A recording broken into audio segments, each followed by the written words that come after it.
Hi, everyone. Welcome to the show. Coming up, a downed plane and an oncoming train. Talk about a recipe for disaster.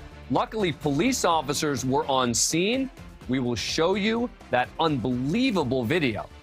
But first, the friend who bought Kyle Rittenhouse the gun he used to fatally shoot two protesters and wound a third person during protests in Kenosha was in court today to try to seal a deal with the prosecution to avoid jail time. Yes, Kyle Rittenhouse was acquitted on all charges, and his friend still has legal issues to deal with. Dominic Black was the first witness to take the stand at Rittenhouse's trial back in November, the killings of Joseph Rosenbaum, Anthony Huber, William Gage Gross-Kurtis.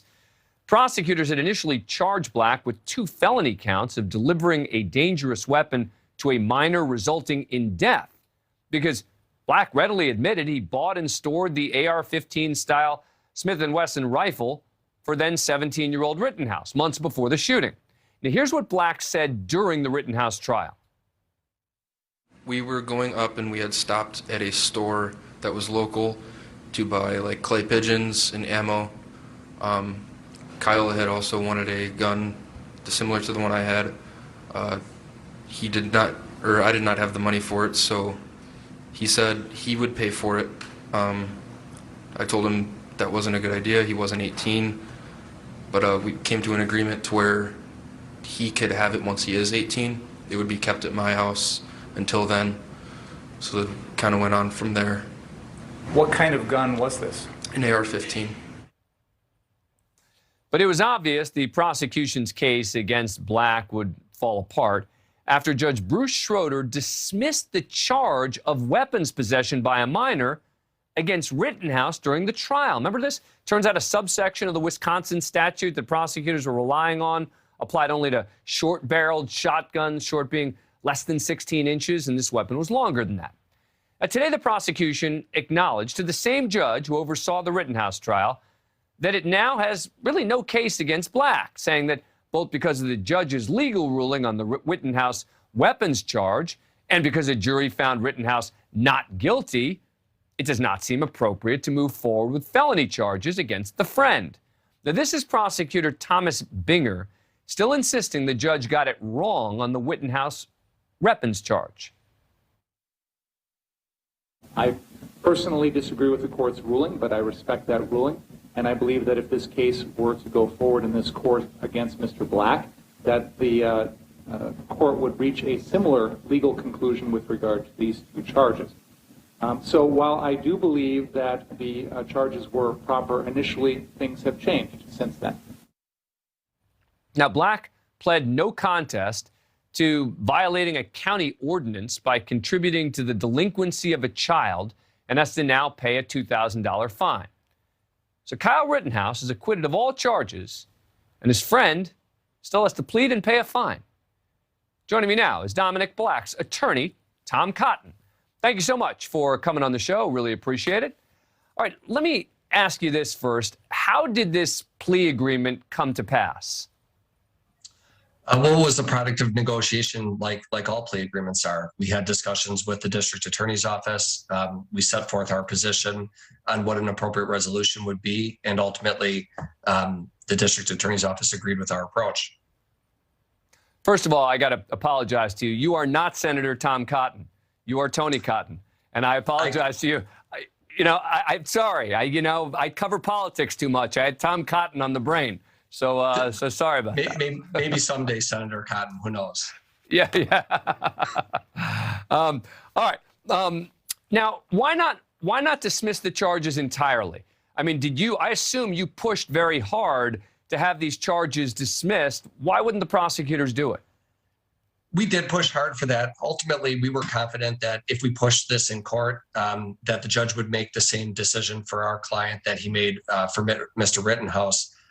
So I think ultimately we probably could have gotten a dismissal in circuit court, but as you know from your legal background, then you're in an appellate situation where you're battling this issue in the Court of Appeals, and it really is an issue of first impression in Wisconsin. The judge had the courage, obviously, to dismiss the charges against Mr. Rittenhouse.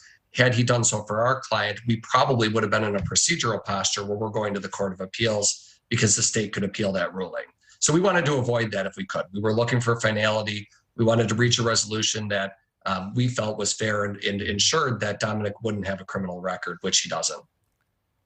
So let me ask you this. Now that everything has transpired in the way it did, not just the not guilty verdict for Kyle Rittenhouse, but the judge dismissing the relevant charges, or the court dismissing the relevant charges against your client with regard to a felony, is your client sorry that he testified against Kyle Rittenhouse? I don't think so. I mean, I think that Dominic, he was subpoenaed to come to court to testify. He honored that subpoena. I think he's the type of person who does the right thing. He's pro-law enforcement.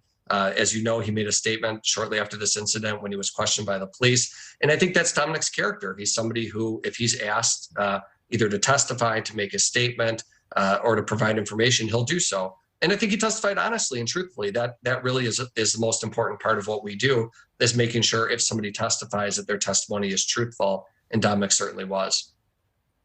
All right, so let me ask you a slightly different question then. Is he sorry that he bought the gun for Kyle Rittenhouse? Well, I can't speak to his state of mind on that. I mean, I think what he said during the trial is certainly hindsight's 2020. And looking back on things, nobody wanted what happened in Kenosha to unfold the way that it did.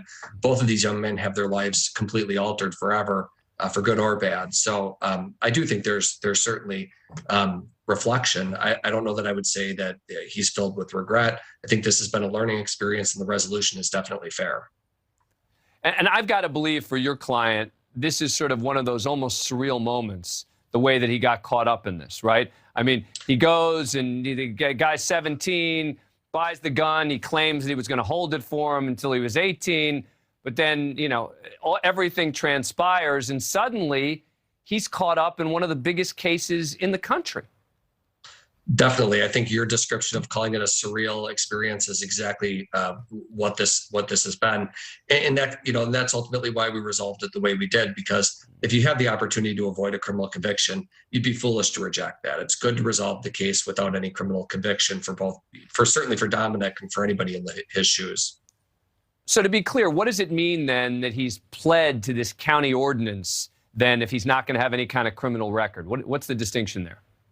Well, there's 3 levels of offenses under Wisconsin law. There's felonies, which are the most serious, misdemeanors, sort of middle of the road, and then, of course, ordinance violations.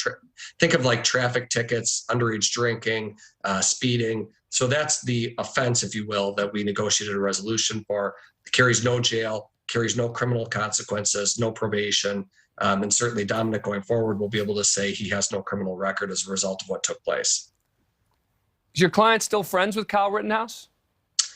He was on a condition of bond that he not have contact with Mr. Rittenhouse. That condition of bond was officially over as of 11 or 11:30 this morning, and I think the two of them plan to have contact. At least that's my understanding.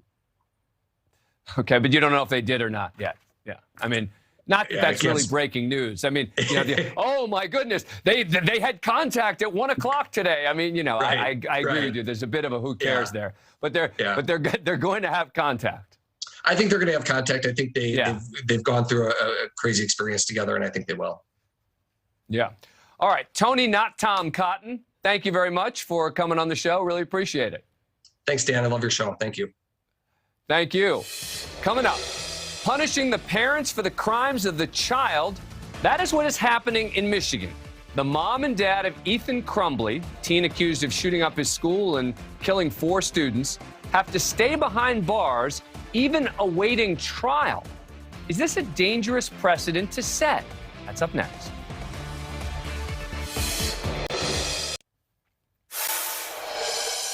The parents of alleged Michigan school shooter Ethan Crumbley lost their bid to lower their $500,000 individual bonds on charges of involuntary manslaughter. Remember, their son was accused of killing 4 classmates, and the Crumbley parents are charged for basically not recognizing and acting on warning signs before the November 30th mass shootings at Michigan's Oxford High School. Now, I've said before, I have concerns about charging the parents with manslaughter.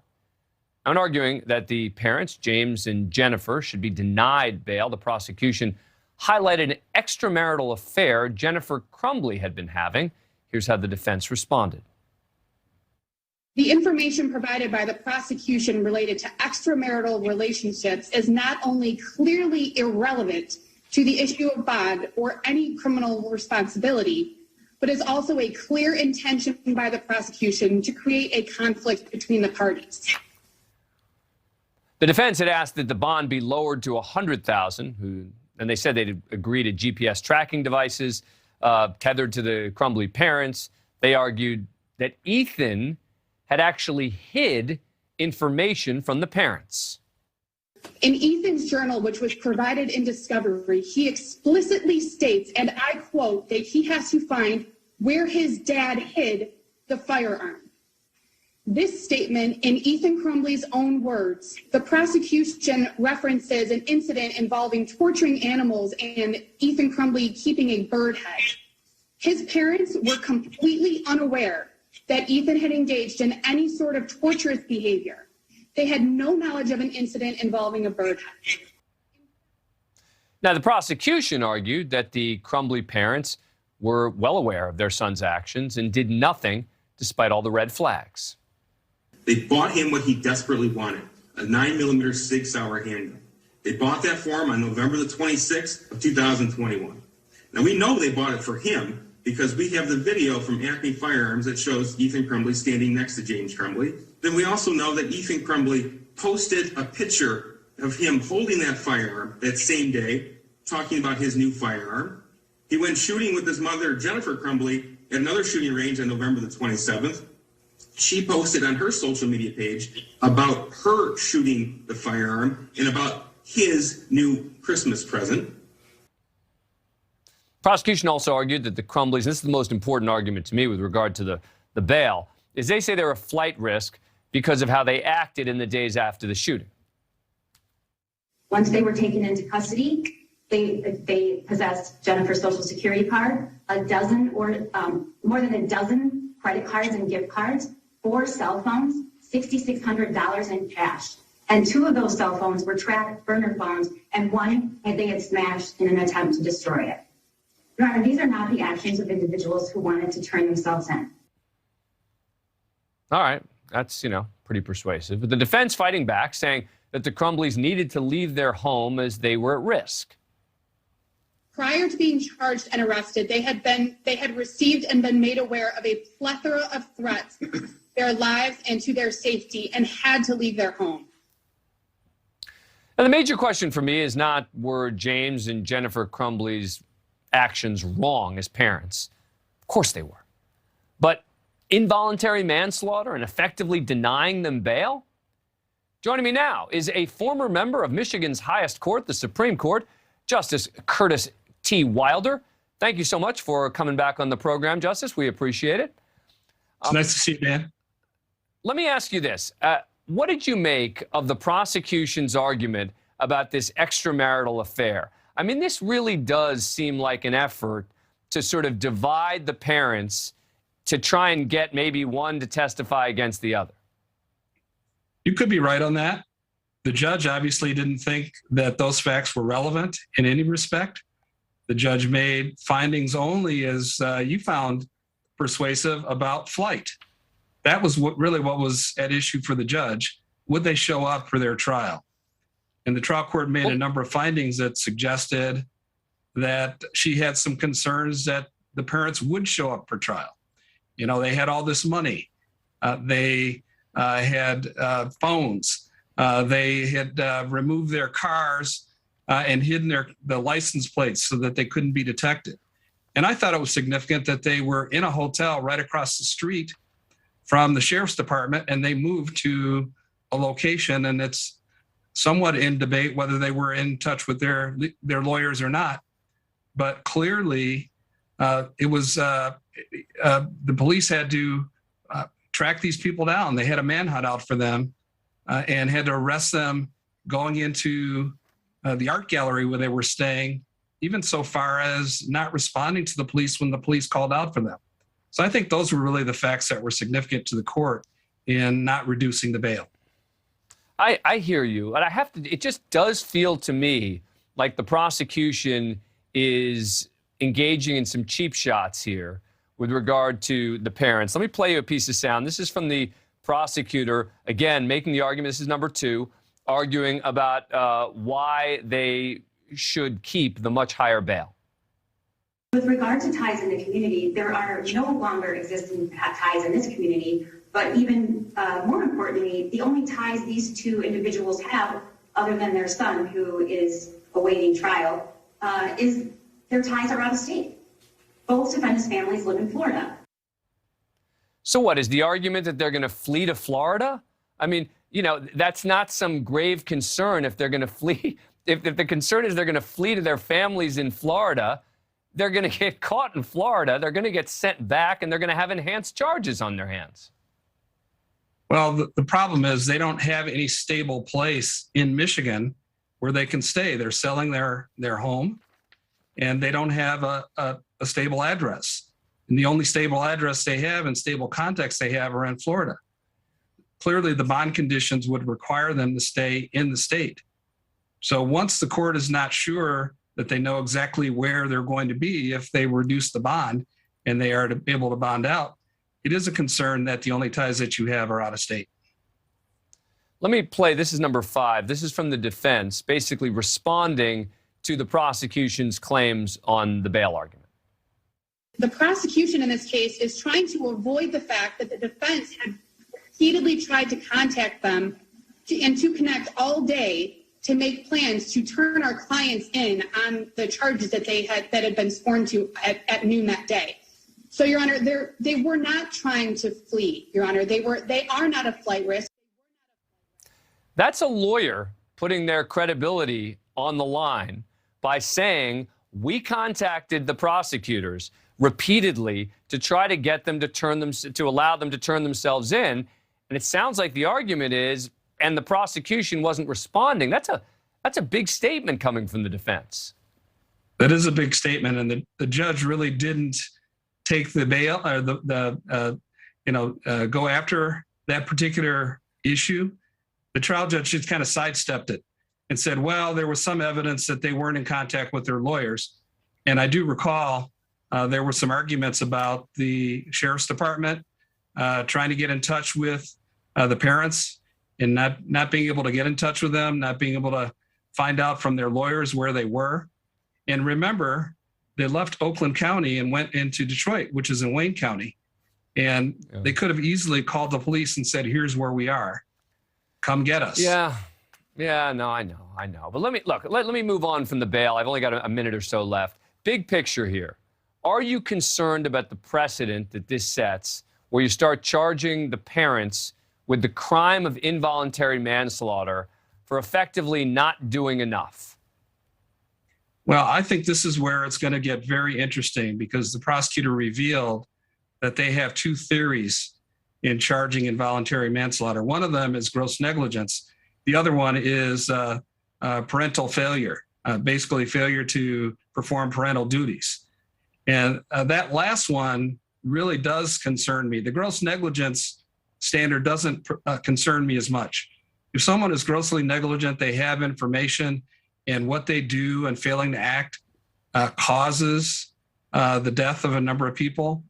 There's plenty of precedent in Michigan law that would support charges under that theory. The failure to act as a parent is a little bit further of a stretch, and it will be interesting to see exactly what evidence the prosecution comes forward with in order to prove that charge. But they're alternating charges, so they can try to prevail on both charges. Yeah, but as you told me before, it also has to be foreseeable, reasonably foreseeable. And that's the challenge here for the prosecution. This is not going to be an easy case. I know everyone is sort of just putting it in their back pocket and sort of saying, oh, yeah, well, the parents are bad parents. Sure, involuntary manslaughter, I'm sure they're going to get convicted. This is not going to be that easy a case, as you have told us before. But former Supreme Court Justice Kurtis Wilder, thank you so much for coming on the show. Appreciate it. Thank you for having me. Coming up, desperate for a COVID-19 test? How about going to a home shopping network? Yes, that's right. The same place you can find the fountain of youth and a jar of face cream and wonderful jewelry that looks just like the real thing has the in-demand test kits. And the doctor hawking them, a plastic surgeon whose credits include The Real Housewives and a show about botched plastic surgery. How did we get to this point? That's next.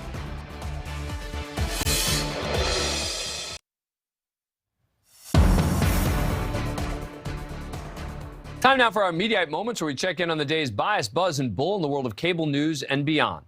With the Omicron variant raging, so many experts recommend home testing to assess your risk to others, except somehow they're in extremely short supply. Long lines can be seen throughout the country at testing sites and in locations that have the kits for sale. So who knew that of all places, you can find them on a home shopping channel called ShopHQ? We are so excited about our Flowflex at-home antigen test. Set of 5 for under $120 that premiered earlier today. We are the only home shopping network to offer this test, and quantities are limited again, everybody. These types of tests are sold out. That's right. With the tests so hard to find, somehow ShopHQ has them and are selling them at a premium of $25 per test. Is coming from a network better known for selling other types of products. We have a beautiful cubic zirconia that, once again, the facets in this piece, no one will ever question whether it's a real diamond or not. So if you are somebody who has become more sedentary, right, this is something that is a must. You have to get this home. And you get no chemicals, no bleach, no ammonia, but still that hardcore cleaning. And to make sure you know that they are serious, they even had a doctor on hand to lend it credibility. Dr. Terry Dubrow, double board certified plastic surgeon, world-renowned plastic surgeon. I want to thank ShopHQ because this is such a critical thing for every one of you to have home. Do you know what this is? This is a home antigen COVID test. Wait, a plastic surgeon hawking public health tests? And not just any plastic surgeon, a double board certified one named Terry Dubrow. Name sound familiar? What are you doing here? Came by to say hi. Do you have a few minutes for me? I do. Yeah. How's your day? It's better now that you're here. Oh, that's nice. So what's happening? Yes, he is a plastic surgeon on the reality show The Real Housewives of Orange County. So, of course we can trust him about the latest COVID information and testing. Look, I don't blame the doctor or ShopHQ for selling the test, but when we're close to entering our 3rd year of the COVID pandemic and a home shopping channel with a Real Housewives doctor is your best bet for a home testing kit, well, that is pathetic. That is our wrap of the day's media bias, buzz, the bull, and the botched. Last month, we told you about Leah Thomas, the trans swimmer for the University of Pennsylvania's women's team, who's been shattering records during her first season competing with the women after beginning her life and even college career as a man. For weeks, we've heard debates surrounding Thomas's inclusion on Penn's women's team, many, including some of her own teammates, questioning whether it was fair for someone who previously swam for Penn's men's team to now compete with the women. One of Thomas's teammates spoke anonymously to Outkick last month, saying, quote, "Pretty much everyone individually has spoken to our coaches about not liking this. Our coach just really likes winning. He's like most coaches. I think secretly everyone just knows it's the wrong thing to do." The Ivy League and Penn have put out statements in support of Thomas's continued participation in women's swimming and diving events. Now, I was skeptical, as is evidenced by my question and answer with trans sports journalist Dawn Ennis, who discussed this with me on the show last month. It does seem that in sports, and specifically and only when we're talking about sports, that being born a man, in particular someone like this who competed on the men's team for this many years, right, and then transitions and begins to compete as a woman, that there's got to be some sense that there's a fairness question there. I guess the big question would be, do you think separately equal is legal and is appropriate? Because I remember there was this thing called the Negro League where people said, well, it wouldn't be fair to have Negroes playing with white men. And of course, that's BS. Let's remember that if you decide Well, it's not fair to the cisgender women, cisgender meaning not trans, okay? Yep. It's not fair to cisgender girls and women for trans females to compete. Well, then what's fair for them? Why isn't sport a human right, as the UN declared? What would you do with these folks? You'd have to put them in a separate category. And how, again, would that not be discrimination? You know, or you could do what they do, which is to have mixed teams. But look, over the weekend, Leah Thomas went head-to-head with Yale's Isaac Hennig, a fellow trans swimmer, but this time on Yale's team.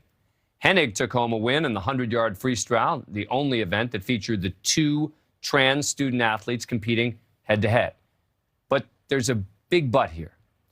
Unlike Thomas, Hennig is currently transitioning from female to male.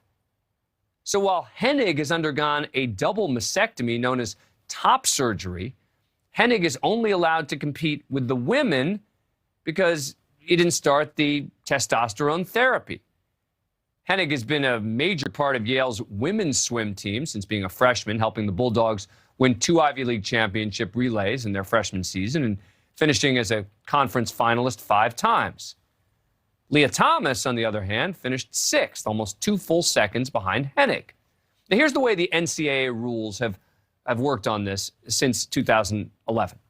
Transgender athletes have to undergo at least a year of testosterone suppression treatment before someone born a man can compete as a woman. Student athletes transitioning to become male cannot compete on women's teams if they're undergoing testosterone therapy. So after dominating the 100-yard freestyle, Hennig stunned the crowd by pulling down the top half of a bathing suit, revealing scars from the surgery and reportedly upsetting some of those in attendance. While Thomas still took home wins in the 200 and 500-yard freestyle events, her winning times were not the kinds of record-breaking performances that had set social media aflame before. In fact, Hennig was among the meet's most dominant swimmers. According to Yale's athletic department, Hennig's time of 22.76 seconds on the 50-yard broke a pool record, stood for more than 30 years. As I've said before, I have no problem recognizing anyone's decision to change their gender. But I am concerned when it comes to sports, and the concern that Leah Thomas has a distinct advantage. But this win by Hennig, who was born a woman, made me want to rethink this and maybe talk to someone who takes a different view from my last guest. Joining me now is Bobby Carpenter, contributor to Outkick and former star linebacker for Ohio State's football team. Bobby, thanks for coming on the show. Appreciate it. Thanks for having me on, Dan. Appreciate it. So what do you make of this Hennig win here, right? Does this at all change your view of any of this, of the rules, et cetera? You know, so starting out with this, I mean, I was a swimmer growing up. My mom's coached swimming. I had 3 brothers. They all participated in it. And so, you know, growing up, I mean, there are girls that can beat boys in swimming. There are women that can beat men in swimming, just the same as track and field. Like, those things can occur. But when you look, and I say genetically men and genetically women at birth. And so as you get older, though, those occurrences are less frequent. It doesn't mean that they don't happen. It just means that they're tougher to find. And so there's going to be situations out there where there's women that beat men all the time. But when you look at the elite men in the world and the elite women, especially in sports like track and field and swimming, where it's not just a competition in that day or that year, it's a competition over time, because we have these records that hold true just given to the distances and the type of event. You see that men's times are significantly faster than women's, people that are genetically born a man. And so you can use testosterone suppression and you can do some other things, but on a whole, men are going to be larger, they're going to be faster, they're going to be stronger because they have an X chromosome and a Y chromosome. And no matter what we do, at least not to my knowledge yet, I'm not a scientist, but I don't think there's anything that we can do to substantively change that. Well, you know, it's interesting because when I had Dawn Ennis on the show, I made a point similar to the one you're making. And her response was, well, let's let the science look at this.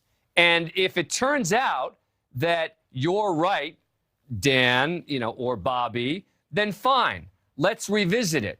But at this point, her position was that with the testosterone reduction therapy, that is an equalizer, and that without scientific evidence to demonstrate that it's not, her position was, the rules ought to stay the way that they are? Your response. So I don't know how many people watching have ever had their testosterone levels tested, but it's like a massive spectrum. I mean, and we're talking, it's not like having more testosterone makes you more of an elite athlete than not, but there's this wide spectrum. You know, I've had mine tested. I've talked to people about it. I've looked into these things. And so like they can say, follow the science. Man, I have 100 years of times that will tell me the science. Now we can talk about suppression and what that will ultimately do. And does that level the playing field somewhat? Yeah, I'm sure it does. I've got 3 boys though, and I've got a daughter. And I will tell you this, like, I want my daughter to have a fair opportunity to compete against, you know, other women her age and other people that are of her gender at birth. And I watch my kids play a variety of sports, and from basketball, you know, football, swimming, soccer, whatever it is, they compete in a variety of them. One of the things they also compete is wrestling, and all 4 of them wrestle.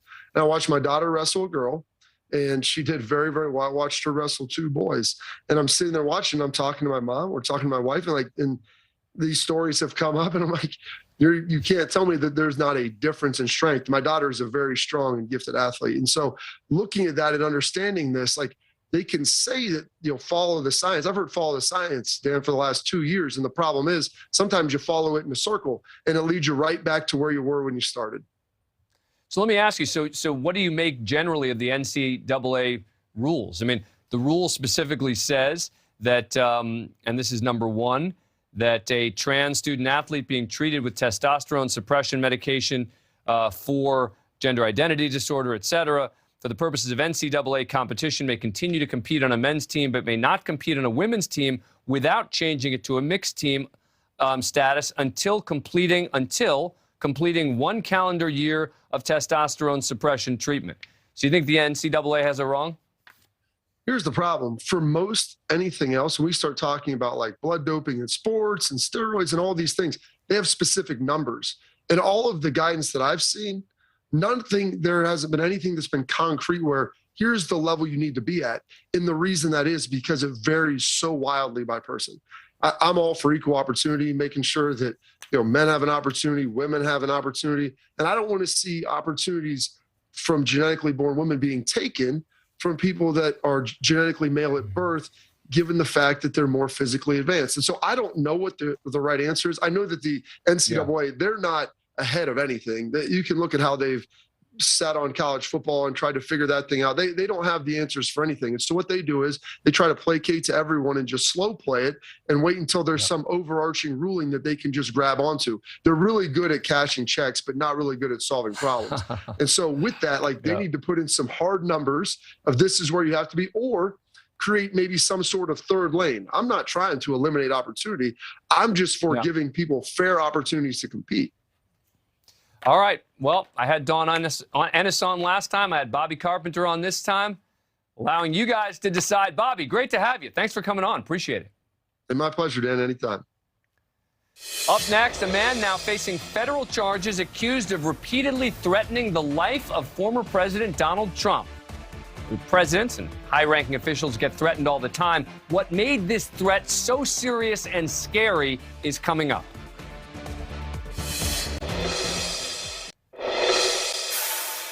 New York man was charged today for allegedly threatening to kill former President Donald Trump. According to a federal indictment, the man, 71-year-old Thomas Welnicki from Queens, made threats to Trump as well as certain unidentified members of Congress. Secret Service agent Matthew Bartolo gave a deposition to federal prosecutors where he detailed the alleged threat. He told United States Capitol Police that if Trump, quote, loses the 2020 election and refused to step down, he would acquire weapons and take him down. Welnicki also bragged about how easy it was for him to acquire a firearm. The complaint also alleges that Welnicki put a $350,000 bounty on Trump and 12 members of Congress, and that Welnicki called Secret Service field offices to try to find out information on the former president's protection. Presidents get wacky threats all the time. So what made this one so serious? Joining us now is Alex Gangitano, White House correspondent for The Hill. Thank you so much for joining us. Really appreciate it. Thanks for having me. So take us through the complaint. What is it about this that made them take it so seriously? Yeah, so some parts of this complaint that really stood out to me was that this individual called Capitol Police and Secret Service voluntarily multiple times between July 2020 and December 2021. So this was really, he kept pressing and he kept making these threats again and again. So then it was July 2020 that he, as you mentioned, said that if Trump lost and refused to step down, he would require weapons and, quote, take him down, according to the complaint. And then he allegedly called the Secret Service January 4th of last year, threatening to kill Trump, along with 12 lawmakers who have not been named yet, and referred to this bounty of $350,000. So I think that that's part of the complaint too, is just how long he made these threats for. And another part that really stood out to me that I think made this really serious is that this individual said that he was going to go to Georgia and see Trump there and make threats against him there. And it was the day before the president, at the time, the former president, was headed to Georgia. So, he had a specific place that he also had sought out. Yeah, the specificity of it. Do you know how much time this guy's facing? Yeah, so he could serve up to 5 years of prison, in prison, which is the sentencing for threatening a former president or any actual members of the immediate family of a former president. And he was also, though, threatening, 12 members of Congress? 12 members of Congress. They haven't named them yet, but you mentioned that members of Congress and presidents get death threats all the time, but it seemed like this person really was piling on and continuously making threats, and then also adding on these lawmakers who they haven't identified, but presumably are Trump allies, or from what his political stance was. But they haven't said yet who those people are. All right, Alex Gangitano, thank you so much for coming on the show. Appreciate it. Thank you for having me. Up next.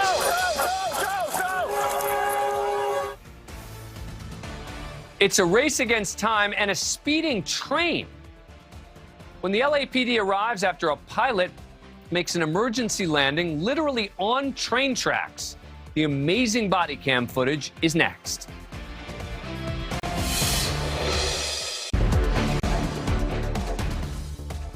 We're on scene with body cam from the Los Angeles Police Department with a rescue that happened yesterday afternoon.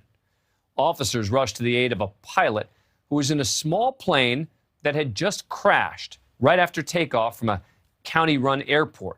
And the pilot landed on train tracks. Go, go, go, go, go!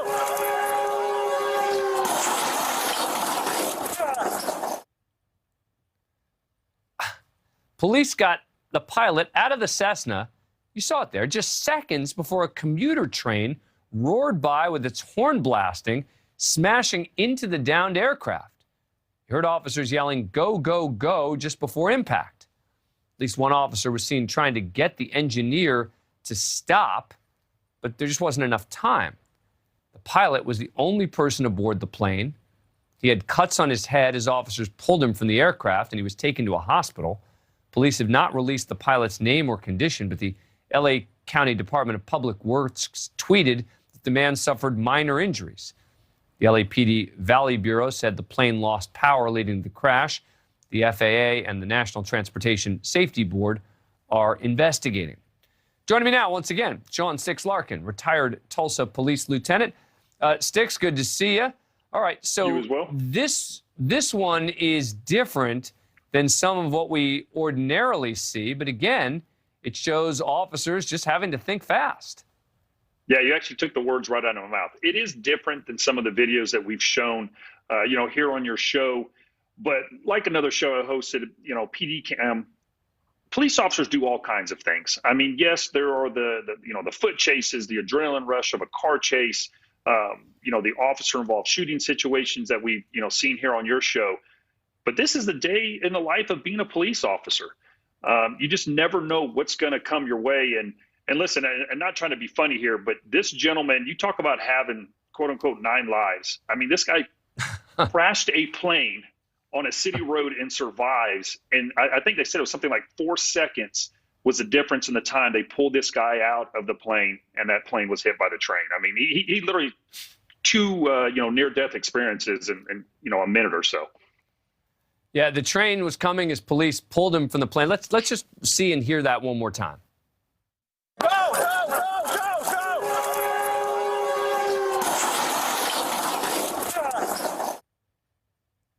And again, we should remember that, the officers are putting themselves in harm's way as well. Yeah, exactly. Just a month ago, there was a video release, I think, near Atlanta, where there was a car fully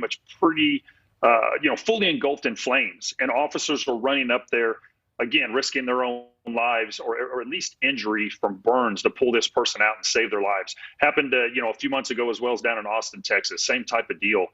And, I think they're heroes. As sad as it is, I saw the LAPD tweet that went out about this, commending the officers for what they did. And there were still people criticizing, the officers. Why did they just push the plane out of the way and things like that? The men and women that were involved with this and that civilian are true heroes, because a lot of people actually stood by and filmed this with their cell phone rather than get involved and try to save this man's life. Yep, I think that's important. And look, it's one of the reasons that we do this segment, right? Is that, and I've talked about this before, the fact that I think in the news media, the coverage of police tends to just be when an officer is involved in shooting someone who was, unarmed, and then the discussion and the debate. But we don't show in the news media, we used to show it on Live PD, the everyday aspects of being a police officer. This isn't every day, but certainly officers putting themselves in harm's way every day. Yeah, absolutely. Listen, we are not perfect. This profession is not perfect, but it's good. And there are a lot of good men and women that are out there doing this job, and I'm glad we're able to show it here on your show. Sean Larkin, as always, thank you. Appreciate it. Always, Dan. We love hearing from you, the viewers. Zoom us. Tell me what I'm getting wrong, what I'm getting right. newsnationnow.com/DAL. Let's debate. Let's discuss. Come on TV with me. That does it for us tonight. News Nation Prime with Marnie Hughes starts right now.